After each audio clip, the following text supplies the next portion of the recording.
بسم اللہ الرحمن الرحیم۔ السلام علیکم ورحمۃ اللہ وبرکاتہ۔ آج انشاءاللہ العزیز سورہ کا سبق نمبر 8 پڑھا جائے گا۔ ہمارے آج کے سبق کا عنوان ہے جنس، فصل اور حد کا حقائق موجودہ اور مفہومات اعتباریہ میں استعمال۔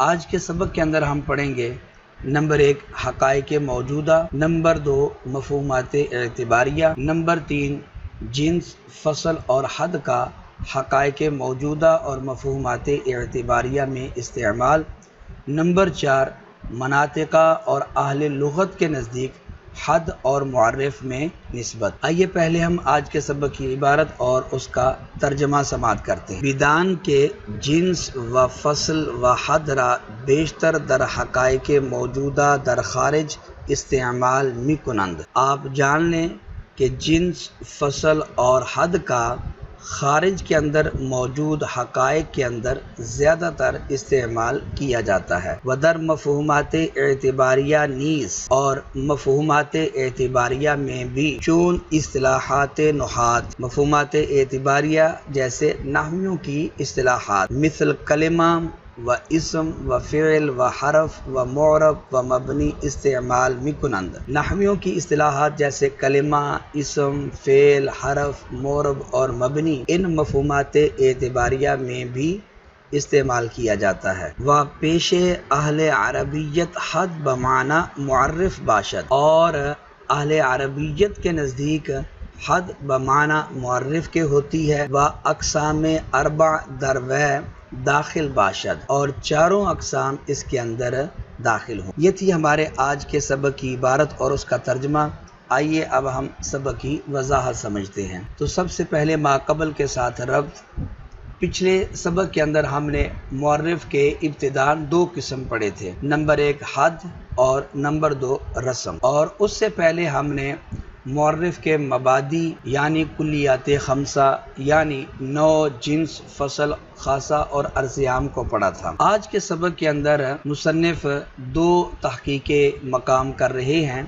پہلا تحقیق مقام تو یہ کہ حد، جنس اور فصل ان کا کہاں کہاں استعمال کیا جاتا ہے، اور دوسرا تحقیق مقام یہ اہل لغت کے نزدیک حد اور معرف میں کیا نسبت ہے۔ تو آئیے پہلے ہم تحقیق مقام کو دیکھتے ہیں، اور اس سے پہلے ایک تمہید ہے، وہ یہ کہ خارج کے اندر جتنی بھی اشیاء موجود ہیں وہ 2 طرح کی ہیں، نمبر 1 حقائق موجودہ اور نمبر 2 مفہومات اعتباریہ۔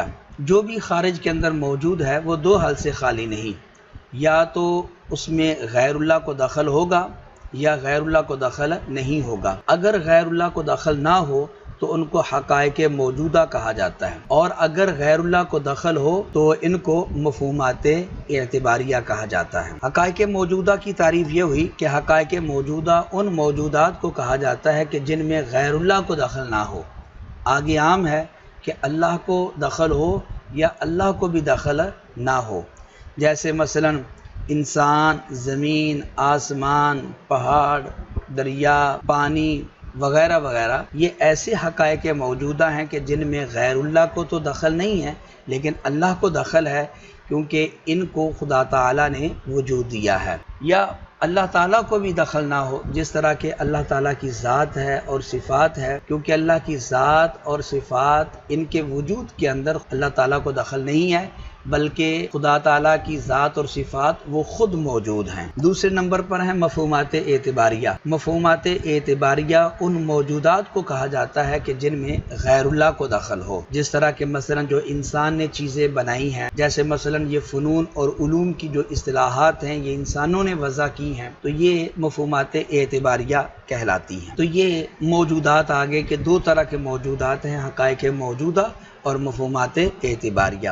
اب اس تمہید کے بعد آئیے ہم پہلے تحقیق مقام کو سمجھتے ہیں، جو مصنف نے بدان کے جنس و فصل و حد را بیشتر در حقائق موجودہ در خارج استعمال می کنند۔ یہاں سے جو تحقیق مقام کیا ہے وہ یہ ہے کہ مصنف کہتے ہیں کہ حد، جنس اور فصل ان کا زیادہ تر استعمال یہ حقائق موجودہ کے اندر کیا جاتا ہے، یعنی ان موجودات کے اندر کہ جن میں غیر اللہ کو دخل نہ ہو۔ اس کے علاوہ مفہومات اعتباریہ میں بھی ان کا استعمال ہوتا ہے، یعنی جن میں غیر اللہ کو دخل ہے، جس طرح کے نحویوں کی اصطلاحات ہیں، کلمہ کی پھر آگے اقسام ہے اسم فعل اور حرف، اور پھر کلمہ کی دو قسمیں ہیں معرب مبنی معرفہ نکرہ وغیرہ۔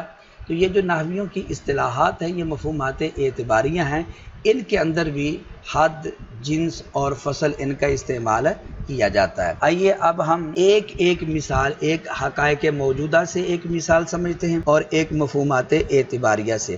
حقائق موجودہ سے مثلا انسان، یہ حقائق موجودہ میں سے ایک حقیقت موجودہ ہے، اس کی تعریف کی جاتی ہے حیوان ناطق۔ تو حیوان اس تعریف کے اندر یہ جنس ہے اور ناطق اس تعریف کے اندر یہ فصل ہے، اور انسان یہ ایک حقیقت موجودہ ہے کیونکہ اس کے وجود کے اندر غیر اللہ کو دخل نہیں ہے۔ تو آپ یہ دیکھ رہے ہیں کہ یہ جو انسان کی تعریف ہے اس کے اوپر حد کا اطلاق کیا جاتا ہے، اس کو حد کہا جاتا ہے، اور اس حد کے اندر حیوان اس کو جنس اور ناطق اس کو فصل کہا جاتا ہے۔ تو یہ حقیقت موجودہ کے اندر حد کا، جنس کا اور فصل کا استعمال آ گیا۔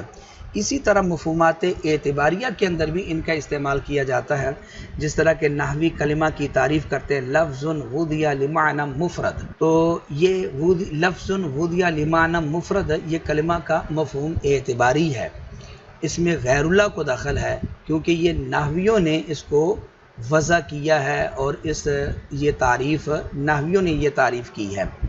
تو کلمہ کی یہ جو تعریف ہے لفظ وضع لمعنی مفرد، اس کے اوپر حد کا اطلاق کیا جاتا ہے کہ یہ کلمہ کی حد ہے، اور اس حد کے اندر لفظ یہ جنس ہے کیونکہ یہ لفظ موضوع اور محمل دونوں کو شامل ہے، اور وضع لمعنی یہ فصل اول ہے کیونکہ اس سے محمل خارج ہو جاتا ہے، اور مفرد یہ فصل ثانی ہے۔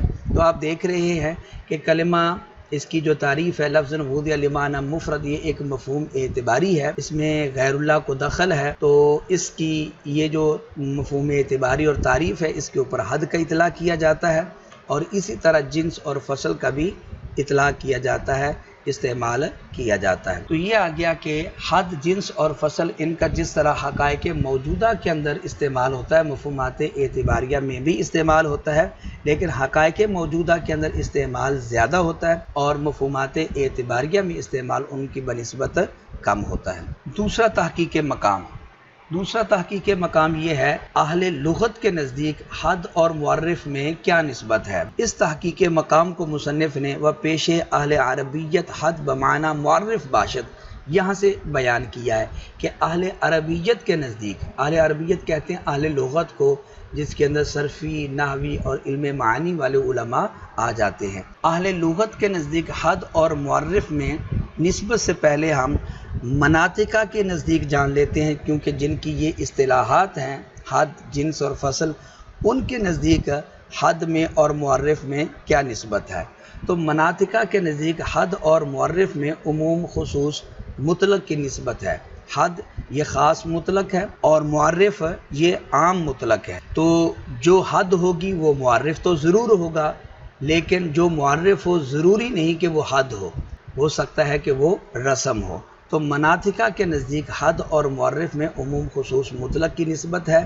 حد خاص ہے اور معرف یہ عام ہے، اور عام اور خاص کا قاعدہ یہ ہوتا ہے کہ جہاں خاص پایا جائے وہاں عام تو ضرور پایا جاتا ہے، لیکن جہاں عام پایا جائے ضروری نہیں کہ وہاں خاص بھی پایا جائے۔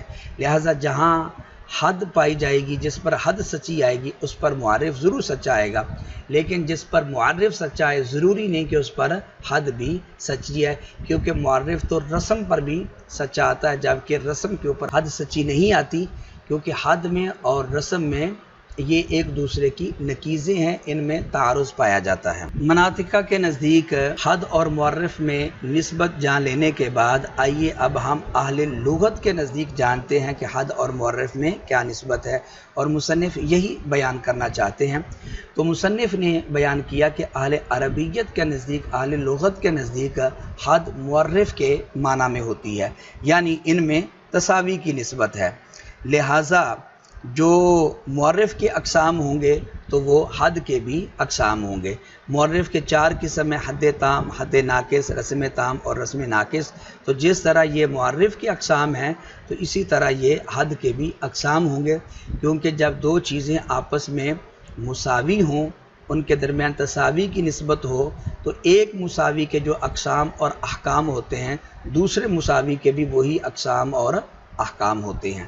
تو جب حد تام، حد ناقص، رسم تام اور رسم ناقص یہ معرف کے اقسام ہیں تو یہ حد کے بھی اقسام ہیں۔ یہ تھا ہمارا آج کا سبق۔ ہمارے آج کے سبق کا خلاصہ یہ ہے کہ جنس، فصل اور حد کا زیادہ تر استعمال یہ حقائق موجودہ میں ہوتا ہے اور کبھی کبھی مفہومات اعتباریہ میں بھی ان کا استعمال کیا جاتا ہے۔ اور دوسری بات آج کے سبق کے اندر ہم نے یہ سمجھی کہ مناطقہ اور اہل لغت کے نزدیک حد اور معرف میں کیا نسبت ہے۔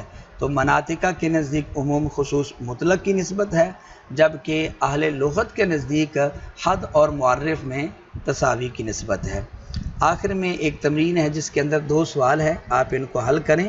نمبر 1، حقائق موجودہ اور مفہومات اعتباریہ سے کیا مراد ہے؟ نمبر 2، مناطقہ اور اہل لغت کے نزدیک حد اور معرف میں کیا نسبت ہے؟ آخر میں اللہ کریم سے دعا ہے کہ اللہ تعالی ہمیں علم نافع، عمل صالح اور اخلاص عطا فرمائے اور ہمارے لیے آسانیاں پیدا فرمائے۔ آمین۔